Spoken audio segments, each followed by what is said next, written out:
Mae bwyd gwastraff yn effeithio'n fawr ar y newid hinsoddol, achos y bydd y rhan fwyaf ohono'n cael ei gladdu mewn tomenni, lle bydd yn pydru ac yn gollwng methyn, un o'r nwyon tŷ gwydr niweidiol. Byddai'n well mwynhau bwyd neu wastraffu, ond mae'n anochel y bydd peth gwastraff, megis bagiau te, plisgwyau, croen bananas a esgyrn cig a ffysgod. Mae pob cyngor yng Nghymru yn casglu bwyd gwastraff bellach. Mae 2 ffordd o drin y gwastraff. Y naill yw treulio anaerobig, sy'n defnyddio bodau byw bychain o'r enw pethau'n i dreulio bwyd, baw anifeiliaid a chnydau ynni mewn tancaeedig di-ocsigen. Wrth bydru, fe fydd y cyfan yn gollwng nwy sy'n cael ei gasglu a'i ddefnyddio i gynhyrchu ynni, gwres neu danwydd cludiant. Ar ben hynny, mae'n creu gwrtaeth y gallwn ni ddefnyddio ar gyfer amaeth ac adfywio tir.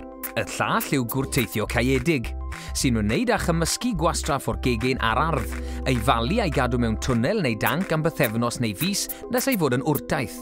Mae modd cyflymu'r broses a lladd unrhyw heintiau drwy ei gynhesu at 70 gradd centigrade. Yna, rhaid ei gadw am ryw fis neu 2 eto gan ei droi'n aml a gwirio ei ansawdd cyn ei ddefnyddio i wella'r pridd. Bydd y cyngor yn casglu bwyd gwastraff eich cartref bob wythnos. Mae awgrymiadau am ailgylchu rhagor o'ch gwastraff ar craffamwastraff.org.uk.